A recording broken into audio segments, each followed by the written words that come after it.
The desert remembers everything, every bullet, every lie, every broken heart. When the sun sets over Dry Creek, ghosts ride with the wind. And tonight, one of them has come home. Eli was left for dead years ago, shot, betrayed, and buried by the man he once called brother. Now, with blood on his shirt and a storm on his heels, he returns to the town that forgot his name, and to the woman who never could. But revenge doesn't come easy in the Wild West. Under the crack of thunder and the glare of lightning, love, guilt, and justice will collide. The sheriff carries his badge and his sins. The woman carries her secrets and her shame. And the wounded cowboy carries one last bullet, meant to end it all. In a night drenched with rain, only one truth will stand. You can bury a man, but you can't bury his past. This is the story of betrayal, love, and redemption beneath the storm. A story where every heartbeat echoes like a gunshot, and every glance might be the last. The sun was sinking behind the red cliffs, bleeding fire into the horizon. Heat still shimmered off the sand, though the day was nearly done. And a single rider cut through the dust, like a ghost returning from hell. His coat was torn, his face hidden beneath the shadow of a hat, and the horse beneath him stumbled with every step, half dead, like the man who rode it. Dry Creek was a quiet town, the kind that pretended it had no sins. Folks here didn't speak loud and didn't stare long, but tonight, every eye followed the stranger.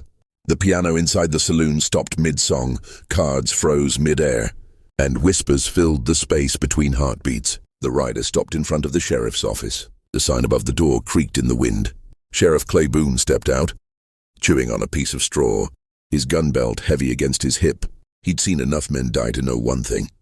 This stranger wasn't here to talk about the weather. The man dismounted slowly, boots sinking into the dust. His voice came low, dry as desert wind. "Boone," he said, eyes like smoke. "You remember me?"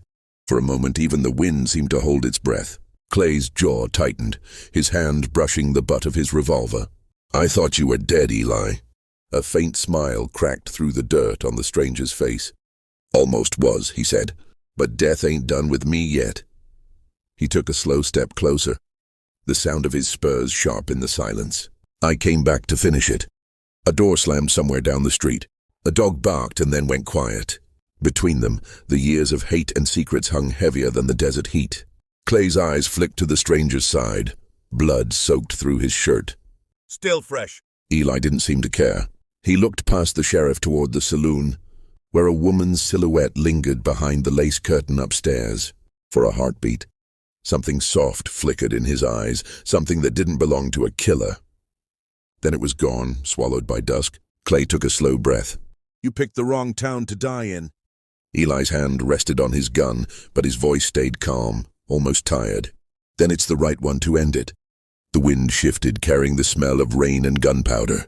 Somewhere out on the plains, thunder rolled. Dry Creek knew that before the night was over, the ground would drink blood again. The storm had begun to crawl across the plains, grumbling low like an old beast awakening. Out on the edge of Dry Creek, the ranch sat in silence, its barn glowing dimly from a single oil lamp flickering inside. The air smelled of rain, blood, and hay. Eli sat on a bale, his breathing rough, one hand pressed to the wound under his ribs. The blood had soaked through his shirt, dark and sticky, but his eyes were calm, like a man who had already made peace with dying. The creak of the barn door broke the silence. Mary slipped in, her cloak soaked, her face pale beneath the lantern light. She closed the door behind her, glancing toward the house to make sure no one had followed. When she turned, her lips trembled, but her voice came out as a whisper that shook. "You shouldn't have come back." Eli's eyes lifted slowly, meeting hers. "Couldn't stay away," he said. "Not after everything." She took a hesitant step closer, her boots crunching over straw. "If Clay finds you here, he'll kill you," she said. "You know what he's capable of." A faint smile curved Eli's mouth. He already tried. He leaned back against the post, groaning softly from the pain. "Didn't finish the job." Mary's eyes filled with tears. The storm outside flashed lightning across her face, catching the shine of wetness on her cheeks. She looked older than he remembered, not by years, but by sorrow. "I thought you were dead," she whispered. "He told me you were gone. I buried your memory myself." Eli laughed, quiet and bitter. "Yeah, I buried mine too." He reached for his revolver lying beside him, picked it up with care and opened the cylinder. One bullet gleamed in the lamplight. He spun it slowly, the metal clicking like a heartbeat. Guess I'm just too stubborn for the grave. She stepped closer, the distance between them shrinking. Why Eli? She asked. Why come back now? He looked at her for a long time, the stormlight painting shadows across his face. Because I never got my goodbye. Mary's breath caught.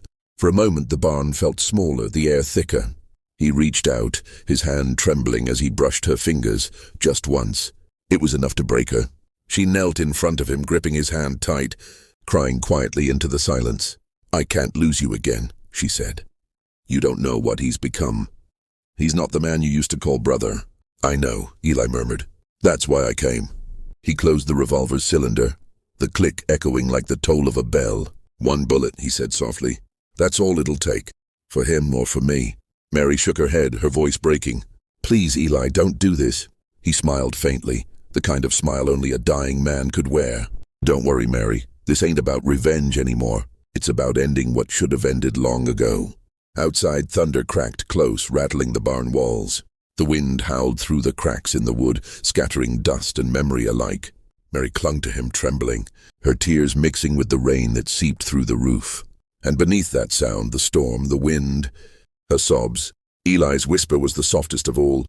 Please, one shot. That's all I need. The storm had swallowed the plains whole. Lightning tore open the sky. Thunder cracked over the hills. And the rain came down in sheets so heavy it blurred the world into silver. The barn groaned under the wind's fury, every plank shaking like it knew what was coming. Inside, Eli stood near the open door, one hand resting on the revolver at his hip. His shirt clung to him, soaked through with rain and blood. His breath came slow, calm, like a man who had already decided how his story would end. Mary stood a few steps behind him, clutching her shawl around her shoulders, eyes wide and shining in the flicker of lightning.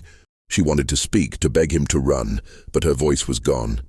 All she could do was watch as the sound of hooves cut through the storm, drawing closer, louder, until the doors banged open with a violent crack. Sheriff Clay Boone filled the doorway like a shadow carved from thunder.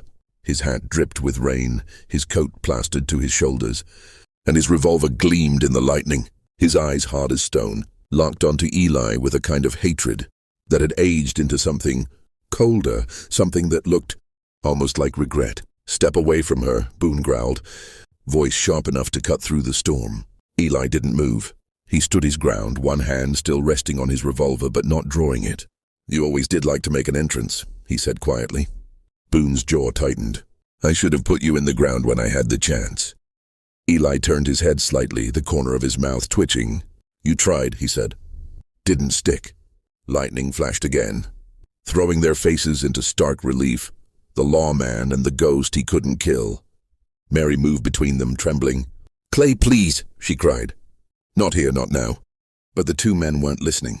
The storm outside had nothing on the one that burned between them. Years of betrayal, of love lost and blood spilled, all led to this single breath of silence before the gun's inevitable cry. Boone's hand twitched toward his weapon. Eli saw it, but didn't move.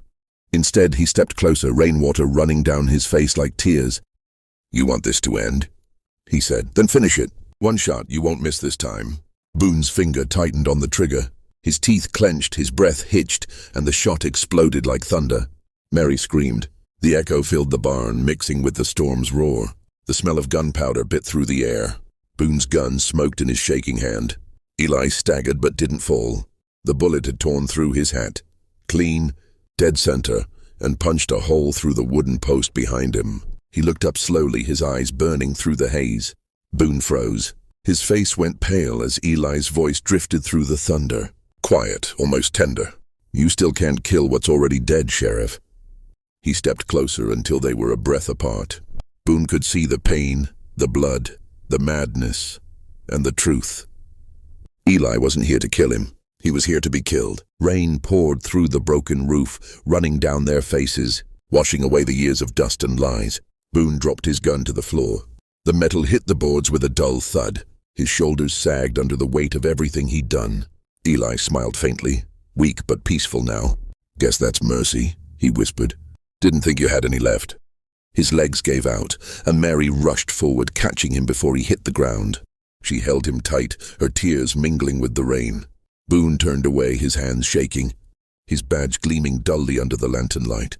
Outside, the thunder faded into the distance.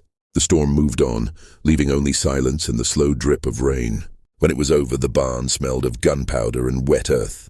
The ground, as always in Dry Creek, had taken what it was owed. And as dawn crept over the plains, a single hat with a bullet hole in its crown lay forgotten. In the mud, a reminder that even the dead sometimes return for one last shot at peace.